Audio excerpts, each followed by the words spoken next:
Yes, sir. You already know what time it is. Time for Sports Talk with Naj, where we keep it real and authentic.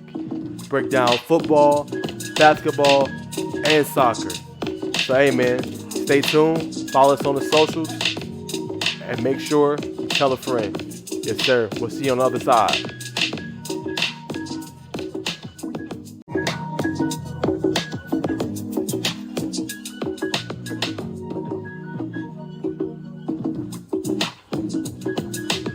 Welcome back to another episode of Sports Talk with Naj, man. I hope y'all having a great week, man. We got so much to talk about: NFL news, trades, big blockbuster trades in baseball, NBA news, tragic news, the passing of Bill Russell. Premier League is right around the corner. It actually starts this Friday, so I'm going to be talking a little bit about that as well. And training camp is here, and a lot to get into, man. So I hope you guys are prepared. I'm going to break all that down, man. Make sure you guys like, comment, subscribe, tell a friend, and definitely get at me on the socials. Follow me on Twitter at Najee Book. Follow me on Instagram at Najee Book as well. And get at me, man. But, yeah, man, without further ado, let's go ahead and get into it. So, first and foremost, man, I'm going to be reacting to Deshaun Watson's suspension. 6 games, NFL. It's pretty absurd, to say the least. You only gave him 6 games when you gave Calvin Ridley a full year for a $1,500 bet when he wasn't playing. You gave Josh Gordon over 25-plus games due to suspension with the, substance abuse policy as far as, weed.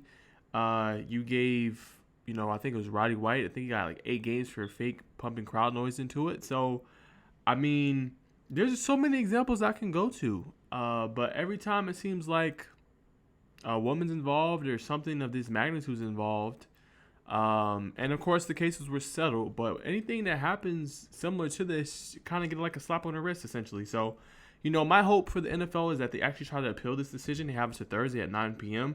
According to some reports. But the inconsistency of the NFL and the rulings is absurd, man. I mean, honestly, they've relinquished basically the ability to kind of be the, I guess you say, dictator in a sense, or be like the authoritator that kind of makes the decisions. They kind of give it now to someone else to do it with the judge. And I heard this was basically her first case. But, I mean, for him to only get 6 games to me is crazy.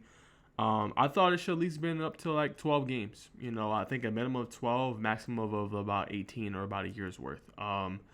This has been lingering for 2 years now. And like I said, in my other podcasts and other episodes, I thought he should have been definitely suspended, at least because you suspended Calvin really indefinitely.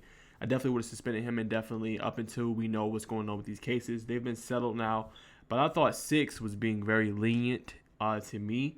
And I don't know, I think the NFL dropped the ball with this one again. I really think so. And I think for them to resurrect, and obviously it's a $9 billion industry, but you keep basically smacking in the face women, essentially. So it's almost to a point where you don't value them. So I think, like I said, the only way to resurrect it, they got to try to appeal this decision that the judge came to and try to have a longer suspension. So we'll see what happens. But this man had 2,000 cases. It just doesn't make sense. I think, at a bare minimum, like I said, he should have got 12 and the maximum just got 18. But I was very disappointed, to say the least. And, obviously I'm not trying to bring race into it. I'm a black man. I go for them. I would say I support black men a lot. I advocate for them. But, I mean, with this case and them having to be settled, fortunately they weren't criminal, but still, it's sexual assault. So I thought it should have been more. And, again, we see the inconsistency with the NFL and in their rulings. And this is just another case of it. And I think it should have been more. At some point, the NFL got to address this, and they got to figure out a better way when these cases come up, and actually to set a precedent, because obviously they haven't, because these cases keep coming up and it's the same thing. So you're going to get to a point you're going to alienate, a fan base, and they're just not going to want to watch the NFL no more. So, I mean, to say I'm disappointed is an understatement, but again, I'm not surprised because it's been happening for a minute now. But I digress. On to better news. All 4 receivers actually got paid. I talked about a couple of receivers. A.J. Brown, Terry McLaurin, DK Metcalf, Deebo Samuel, they all got played with very comparable, very similar contracts. 3 years, over $50 million guaranteed. So I'm happy for them, honestly, because they only were set to make about a couple of million this season. I think Brown was like 1.5. I think Deebo 1.5. DK around the same thing. So I'm happy all of them got paid. And I think it just kind of showed you the premium that a receiver costs now and how much you're willing to pay really an elite receiver because they can really make a difference. And we've seen that across the league. Like teams are trading up in drafts in order to get a receiver. We're seeing teams are paying premium prices for receivers because they can really make a difference. Now, the longevity of the receiver position, it's not as bad as the running back. But I say, an elite receiver can give you, depending on where they're at in their career, I mean, they can give you I say like a good 6 to 10 years. It depends on how well they take care of their body and how long the prime is. That's really what it depends on. So, we'll see. But I honestly, I'm happy for these players. I'm glad they got their new deals. And like I said, shout out to A.J. Brown, who called up the Titans essentially and basically saying like, he was the only one that was actually traded, which he was. And Philly actually gave him that contract he was looking for. But the other receivers pretty much stayed where they were at and stayed, where they made the name for themselves. So I think, man, for me, essentially, happy for him. We'll see what happens next year. I think AJ Brown's going to ball. I think Oliver's going to ball. And I love the incentives that were in the 49ers contract, especially for Deebo. Like if he hit 380 yards or he hits this milestone as far as rushing touchdowns or rushing yards, he can get up to, for the life of the contract, about $1.5 million. So I really did love seeing that, and I can't wait to see what he's able to do next year. He's a big component of their offense, and I think it's only going to make Trey Lance's life a lot easier having Deebo Samuel there and using him as a weapon all across the field. So I think now, he's less inclined to feel some type of way, or if he did, being now that he got his money. You know what I'm saying? So nonetheless, man, I'm happy for these receivers. But keeping it going, last NFL topic for today, we're going to be talking about NFC East win projections and predictions. So these are my predictions for the NFC East, I think, this year. And, don't quote me on this, but this is what I got, man. So I think winning the division will be the Philadelphia Eagles. I think they have a very favorable schedule. Their first few games are Lions, Vikings, Commanders, and Jaguars. So I really wouldn't be surprised if they went 4-0.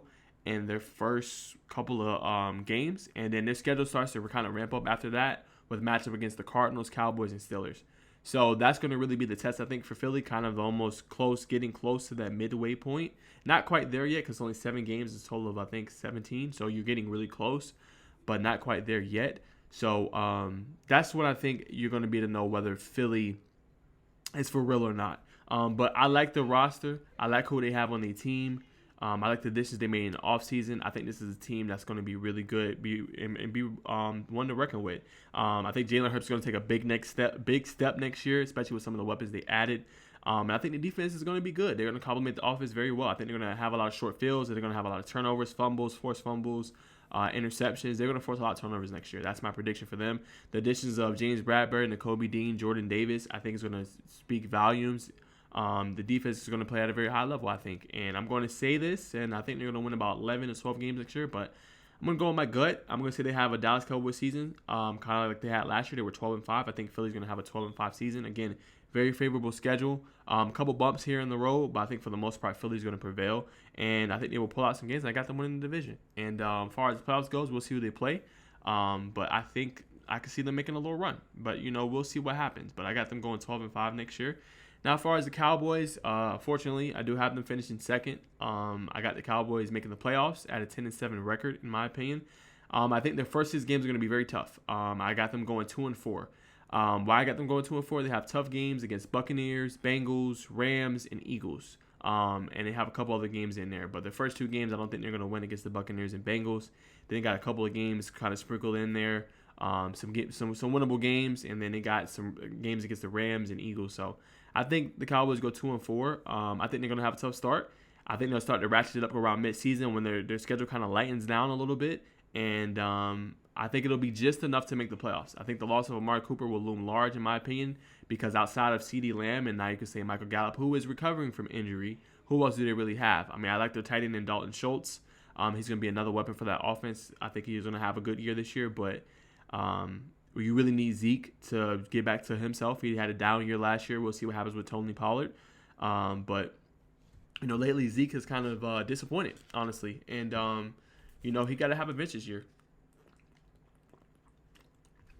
So, in my opinion, I definitely think the Cowboys are going to be 10-7. and I think they have a good enough quarterback to make the playoffs. I consider Dak probably a top 12, top 13 quarterback in the league. So I think that's enough to get you in the playoffs. We'll see what happens from there. But I think their defense is going to ball this season. I have a lot of confidence. I think that their offense is going to be more of a liability than the defense, which is going to be something to see for the Cowboys, especially with more times than not, it's been the defense has been a liability. But I think this year it's going to be kind of the offense. But we'll see. But nonetheless, I still got them winning the division. Not winning the division. I got them going to the playoffs and making a wild card at 10-7. And then this team is kind of my under the radar team for this division, the Commanders. I think they're going to be more competitive than some people really think this year. And I think they're going to surprise some folks. I think they're going to be last year's Colts team. They have last year's Colts quarterback in Carson Wentz. And I think they have some good talent at some key positions. I like Terry McLaurin. They got Chase Young. And I think they're going to have a couple of pieces that are going to kind of surprise you there as far as the Commanders goes. And I think they're going to be in it into the end, especially with how the NFC East is. I know people think it's the NFC least and it's been a non-competitive division.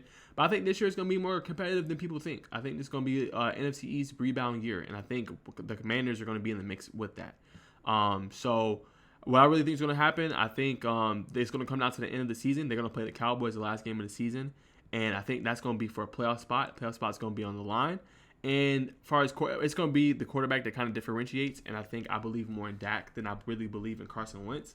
So I think they're going to finish 9-8 next year. And they're just not going to have enough to make the postseason. And I think that postseason game, I just have a funny feeling. I'm not saying it's going to happen. I'm not a prognosticator. But this is just my thoughts. But I think it's going to come down. It's going to be a Sunday night game in Dallas, in Big D, against the Washington Commanders, and it's going to be everything on the line to go to the postseason. And I think Dallas is going to have just enough, the right quarterback, everything's going to go right, and I think they're going to win. I think the Commanders are going to be disappointed after they had a pretty good season because they were right there just getting there, but it's going to be the quarterback that kind of doesn't get them over the hump. That's just my opinion. But 9-8 for the Commanders. And then for the Giants, I got them going 6-11 this year. I got to say, I think this team does have some talent.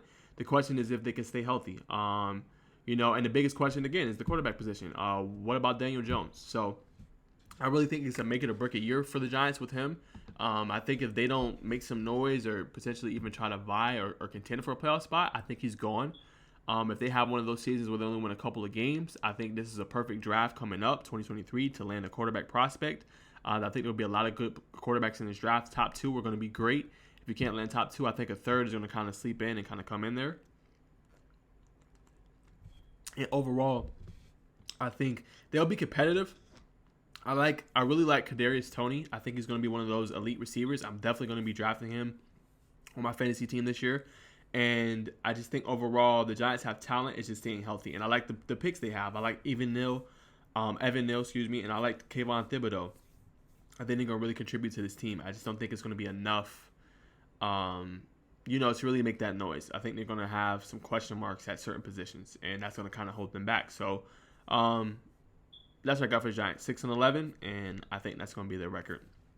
Now, keeping it going, that's going to conclude our NFL section, and now we're going to jump on to NBA. Bill Russell, passing of Bill Russell at age 88, NBA legend, won 11 championships in 13 years, a pioneer, a champion on and off the court. He did a lot for the community, more than just the NBA. He was a historian.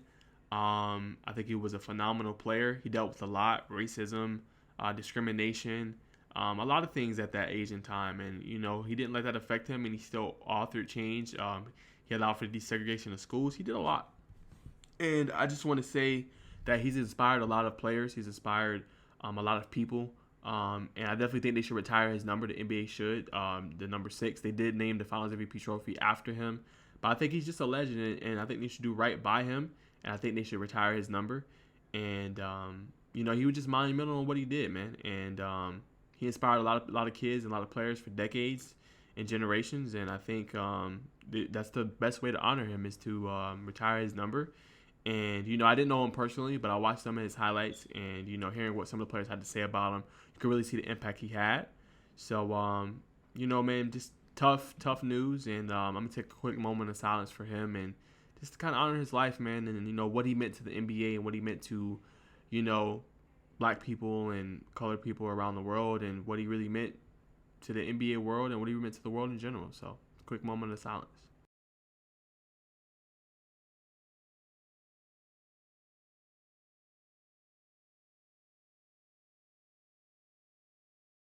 All right, guys, we're back. All right, keeping it going for today. We're gonna be talking about some soccer Prem news. Reaction to Haaland missing a gimme goal in the preseason action versus Liverpool. Probably didn't have the debut he wanted. But again, it's just preseason action. Again, we're going to be getting into the nitty gritty this week as the Premier League kicks off August 5th.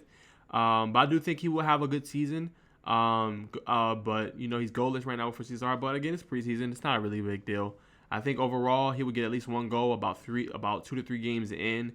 And I think he's going to be one of those key cornerstones, one of those key pieces to finally allow Man City to lift a Champions League trophy. I think if he can perform like he did at Dortmund, and you pair that along with Phil Foden and some of their forwards, of course they lost a couple people this year, Gabriel Jesus, they lost Raheem Sterling, but I think if you pair Foden, who's young, and then you compare Haaland and some of their other really good pieces, De Bruyne, I think this is a team that should be able to contend for a Champions League trophy next year. I think they should at least make semifinals. So, we'll see what happens, but I'm curious to see how the fit is and how much play time and action he's going to get and what difference he can really make for this team. Because obviously this team has been winning the Premier League title for some couple years now. They've been one of those behemoths at the top, but they just haven't been able to put it together when it comes to Champions League time. So we'll see. Keeping it moving, Barca sells 25% of their assets of Barca Studios to Socios.com. Again, they've been landing a lot of players. They landed this so far this summer, Peña, Lewandowski. Last year it was Aubameyang, Trati. I mean, they've landed a lot of players. So, it's amazing that they're able to get these kind of players. But obviously they've been selling some of their assets and leveraging some of their assets in order to get a good lineup ready for the season. Obviously, they want to contend. They're trying to get that top 4 Champions League spot for next year as well. They're going to compete in Champions League football this year. So obviously, they want the best lineup they can get. And I think they got that, and they got the lineup they need in order to be competitive. And especially after adding Lewandowski, Raphinha, Frank Kessie, and Andreas Christensen, I mean, they got a team to contend. So, we'll see. Selling a lot of their assets because obviously they're in a kind of financial situation right now. I think says a lot, but they're doing something. So, I'm going to definitely keep my eye on this team and how they perform this season and what they're able to do, man. It'll be definitely very interesting. Keeping it going, last topic to wrap up our soccer section is going to be about Chelsea. They're working on deals to land Denzel Dumfries and Wesley Fofana. They got this from The Athletic. It's been tough for us. We got trolled early this week by Domino's, who said they've sold over 800,000 pizzas before Chelsea has landed a successful transfer. So I think that tells you a lot. We've landed some players, to say the least, but we've always been kind of like we'll have our eyes on a player, and then a team kind of swoops in and then takes the player away. So I feel like it's always like that. So for us, I like the additions that we added this year. Adding Sterling, Koulibaly, Gallagher kind of disappointed me with that easy kick. I guess he was trying to fool the goalkeeper, but he didn't. That disappointed me in Broha. But I'm hoping that they can help us establish a good team. I mean, last year we had a good finish. We lost 2 European trophy cups, but we did win 1. And then, we won a top 3 spot for the Champions League this year. So I'm curious to see how they compete in Champions League play when that goes about. And obviously we got World Cup play this year too. So I'm curious to see how they play. And I'm hoping like the pieces they added will be enough in order to make a difference. I do like Todd Bowley. I'm glad he's letting Tunchel kind of spend more money and get the players we need and in order to kind of formulate a good roster. Obviously, I'm big fans of Pulisic and Havertz and, those players and things like that. But we got some players getting older like Azpilicueta. So, I'm curious to see what happens this year. We let Lukaku go on a loan to Inter. So I'm curious who's going to be our starting 11 when it's time to open the season this week. And who's going to start, who's going to play. So that'll be very interesting to keep your mind on. And, I hope they land a couple more players before, that transfer window closes officially for the season. Before I think it's like that January transfer window comes back around. But yeah, man, hopefully we can land a couple of more players and hopefully we can really tighten up our roster. And I'm hoping that we can get a Premier League spot.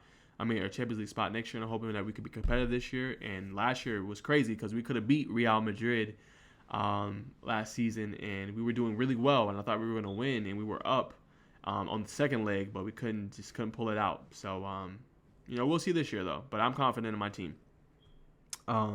And basically, man, to wrap up, we got a couple more topics of miscellaneous. We got a big trade, and then a reaction to the Peña versus Nunez UFC fight. Honestly, man, this was a big fight. I remember going out. I went to the Battery.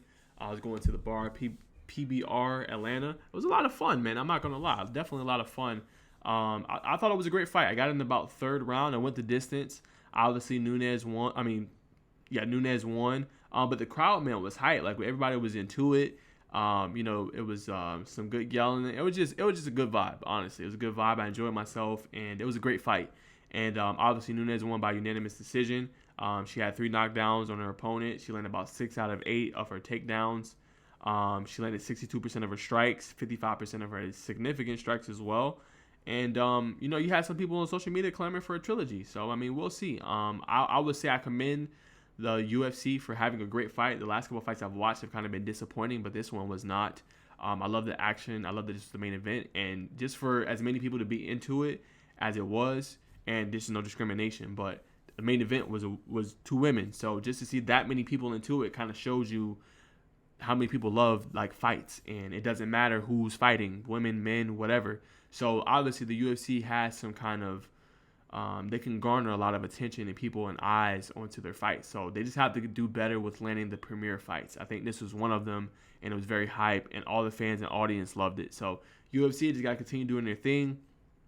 I think Dana White does a great job, but he's got to keep landing those marquee fights that people are interested in seeing. And I think they'll continue to get that revenue, man, because people love it, honestly. A lot of people watch UFC, and I know they got some major fights coming up with Usman and a couple of other people. So hopefully they'll continue landing the marquee fights and, keep the audience into it, because this fight was really good. So we'll see if there's a third fight or whatever, but I really enjoyed myself, and I thought it was a great fight. And shout out to Nunez for winning, and, she really did great on her striking ability, and she did good with the takedowns, and she really tired out her opponent and kind of physically outclassed her. So great fight nonetheless, man. But that's when I'm gonna leave it there. And one more topic for today, we have a Juan Soto trade. Very big trade. Some say the biggest in MLB history. Soto and Josh Bell were traded to the San Diego Padres for Mackenzie Gore, Robert Hazel III, C.J. Abrams, James Wood, Jarlin Susana, and another major league player. I definitely think the Padres got better. Right now, they sit in that wild card spot. They are second in their division right now.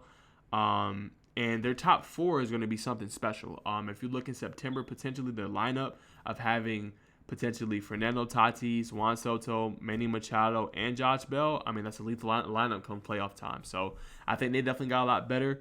For the Nationals, obviously it's a good way to move on. They got some good young prospects, some good players in there. Obviously, they're the worst team in baseball right now at a 35-69 record. There's not else you could do. You gave him a landmark deal, 14 years, $440 million, and he declined it. So obviously you got to move on. But man, like I said, for the Padres, they have a lethal lineup now. I think especially with their top 4.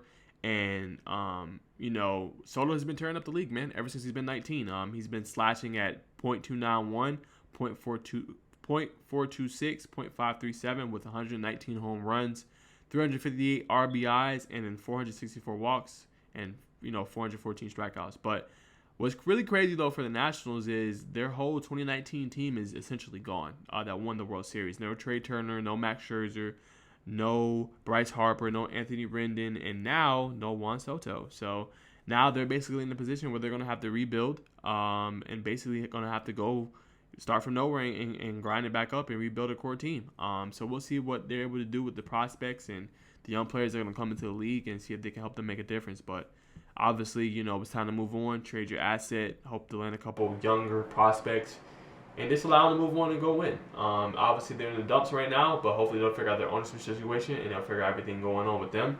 And they'll be able to land some players in a couple of years that can get them back on top. But obviously, it's going to be a rebuild mode for a couple of years until, they're able to get back, essentially. So, yeah, guys, that's going to conclude it for today. A little short episode, but hope you guys liked it. Hope you guys were entertained. Definitely try to give some predictions and projections for NFC. I'm going to keep it going with that little series there for NFL as we get closer to the season. I did NFC South last week, NFC East this week. I think next week I'm going to do NFC North. and then I'll conclude with the NFC West and the for a second. And I'll start with AFC in a couple of weeks as well. So I think I'll keep doing that, and I'll keep you guys updated on news for sure. So make sure you like, comment, subscribe. You get at me on the socials. Follow me on Twitter at Najee Wilk, on Instagram at Najee Wilk as well. And man, y'all comment what y'all think about the news on Deshaun Watson, and comment on what you think about predictions about the NFC East, man. And if you think I'm crazy, if you think my projections are wild bananas, or if you kind of agree with them. I definitely love fan interaction. This is why I do it, and this is my passion. So definitely hope I'm keeping you guys entertained. And y'all get at me on social media, man. Any topics you guys want to hear, let me know. And if you haven't been a guest on the show, let me know as well. All right, I'll leave it there, and I will definitely see you guys in the next one. Peace.